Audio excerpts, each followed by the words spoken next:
Hello my dear friends, you're on the Military Summary channel, and this short video we're going to discuss the most important events that took place during the previous night of the local time. And one of the most important updates is coming from Kyiv. According to information we have at 11:30 am of the local time on the 25th of March, there were 3 explosions in Kyiv. The sources are saying that explosions took place in the vicinity of Juliana airfield. I remind you that Juliana airfield is the place, the area that NATO countries and Ukraine were using for and are using for the deployment of Patriot systems, air defense systems, maybe NASAMS as well. So very likely that just now, let's say a few minutes ago, before I start making the video at 11:30 of local time, the Russians attacked another position of Patriot systems in Kyiv. And the most important thing that there was like air defense alarm, but the explosions took place, let's say, after 10 seconds of air defense alarm was launched. So which means that the Russians somehow managed to raise the MiG-31 invisible and stay invisible for the NATO and Western European countries' radars. They managed to launch Kinzhal missiles, and Kinzhal missiles got the target and staying invisible almost till the final point of destination, which is very interesting. So today we're going to receive more updates and we're going to understand what did happen in Juliany airfield of Kyiv. Furthermore, today we got more details about the missile strikes from the Russian side that took place during the previous few days. And DTAC lost 50% of its general facilities. DTAC is the Ukrainian company that operates the production of energy. Its generation facilities during the largest Russian retaliation strike on March 22. This is the biggest attack on the energy sector during the entire special military operation. It will take months to restore the objects. Furthermore, during the previous night, the Russians made another wave of attack in Odessa, and there were lots of Gerань strikes. It is reported about the arrivals of Geraniums and the work of air defense in Odessa, in particular in the Komintarnovsky district, in the area of Novaya Alshanka and Ivanova. Most areas are currently without electricity. Explosions are also heard in the populated areas of the Belgorod-Dniprovsk and Nurbavskaya regions. So the Odessa was cut off from the electricity and from the energy supply.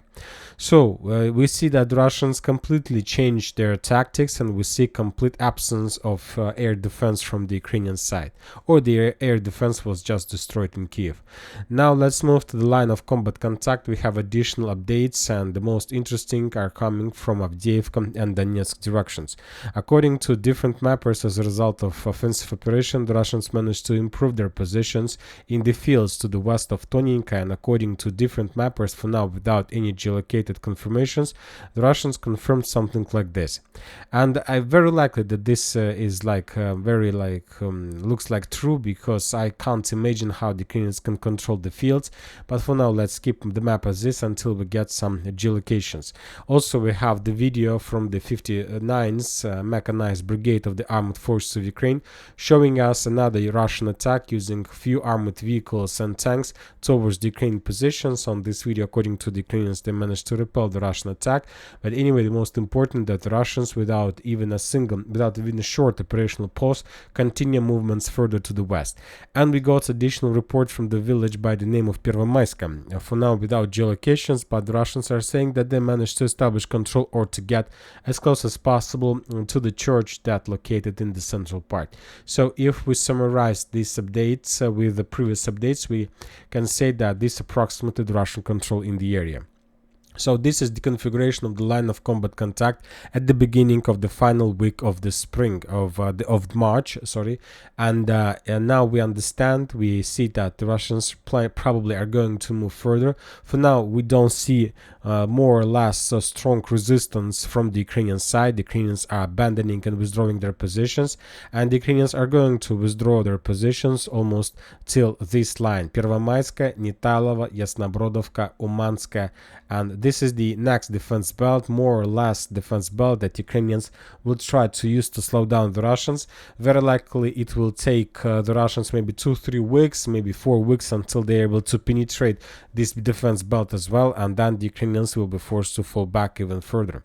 On this video we can see the results of counter-artillery duel. The Russians managed to discover another Ukrainian artillery positions on the fields in the vicinity of Umansk, and as a result of accurate strike, that artillery system was destroyed.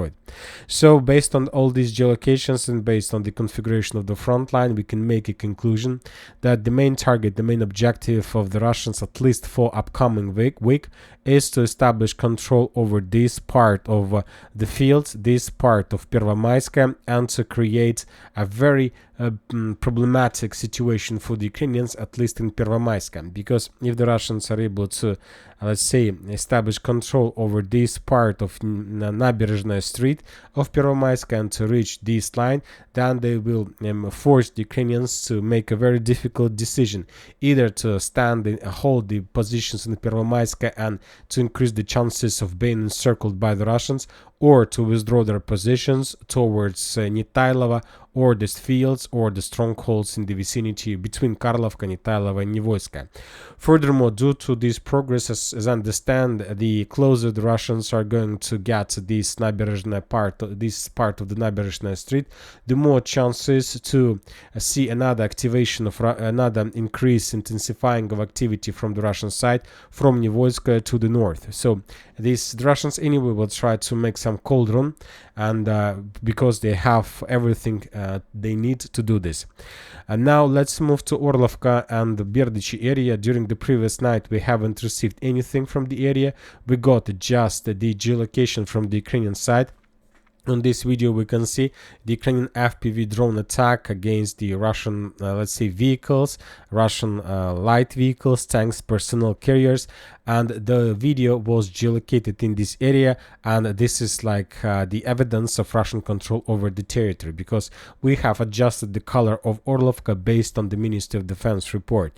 Once again, to summarize everything we have according to different mappers, the Russians have already established control along the Durna River, and the fields are on complete Russian control, but we still see that the Russians do have some problems to establish control over entire Berdichi. The Ukrainians feel themselves more or less comfortable on this line, and for now the Russians made lots of attempts to cross the area, to break through this defense belt, but the Ukrainians have their strong positions, and for now the Ukrainians until, let's say, the 25th of March were able to repel every single Russian attack.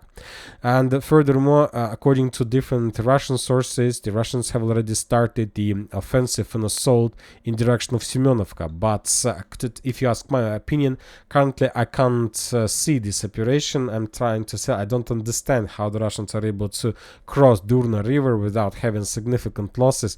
The best way to capture Semyonovka is to do this from the north, from Berdichi, because there are less water reservoirs and bigger foothold for these purposes. Anyway, as I understand, the Semyonovka and Berdichi, regarding the reports from different sources that these two villages are going to fall very soon, I expect that Ukrainians are going to fight for this territory as long as possible, maybe 2-3, maybe even a month, but the clashes are going to continue. Furthermore, because the Russians will concentrate most of their resources in the movements towards Yasnobrodovka, Nitailova and Pervomaiskaya. Now we are moving to the south.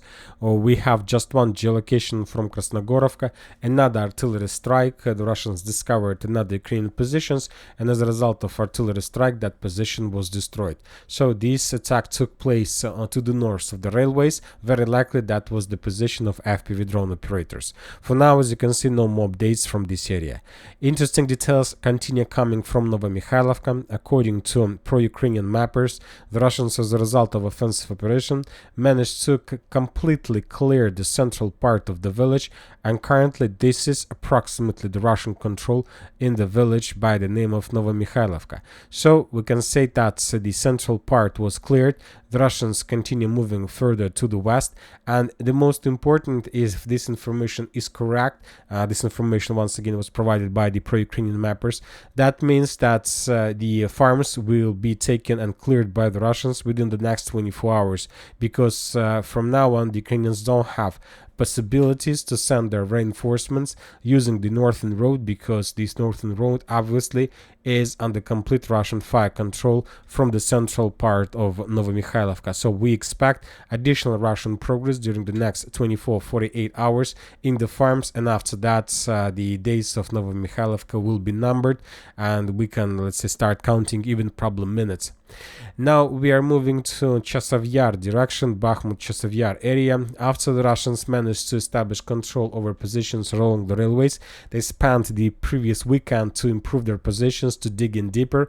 Very likely the Ukrainians haven't managed to force the Russians to fall back, and now the Ukrainians are trying to prepare their positions before the beginning of the Russian assault of Chasiv Yar itself through the forest. So during the next 72 hours we expect the intensifying of actions on this direction, with very heavy clashes from the Russian side, with the purpose to answer Chasiv Yar from this area and to start pushing the Ukrainians from the north eastern part of the block by the name of Canal. So they are going to be very heavy clashes very soon. Now let's move to Ivanovska. The Russians, after they managed to improve their positions along this through line and to reach the road, turned their focus into the fields between the Ivanovska itself and Klishchiivka, so the possible positions of the 5th Assault Brigade of Armored Forces of Ukraine. And as I understand, according to geolocations and according to updates of different mappers, we have enough of evidence to make a conclusion that this week the Russians will try to improve their positions in this area, will try to shorten and maintain the gray zone between Ivanovsk and Klishchiivka, and half encircle the Ukrainians on this direction.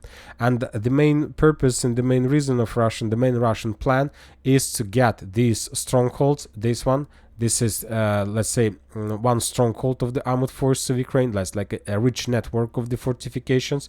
So the Russians are planning to capture this area, and after the Russians capture this area, and they're going to do this during just 1 week, then the Russians will try to move further to the next defense belt and to capture this territory.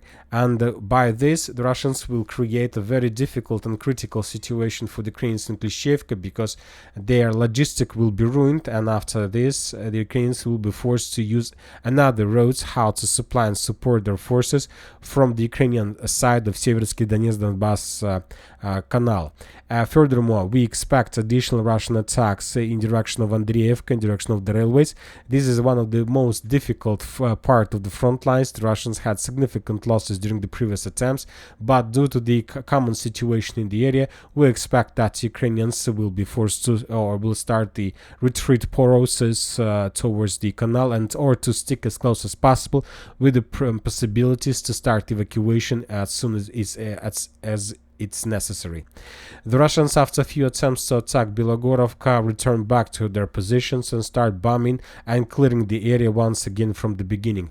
The Ukrainians managed to restore their positions around the hill, managed to reinforce the positions as they could do this during the limited possibilities, and the Russians once again started from the beginning bombing and attacking the Ukrainian positions around the hill. So very likely this week they will make 1 or 2 attempts to capture this landfill once again, but for now we can't say for sure whether the Russians are able to do this or another attempt will be repelled by the Ukrainians. And today we got more details about the Ukrainian attack that took place yesterday and the day before yesterday, with a significant number of missiles on Sevastopol. For example, Ukrainian sources reported that as a result of attack, they managed to damage and to destroy the Russian big marine ship, and the ship probably was damaged.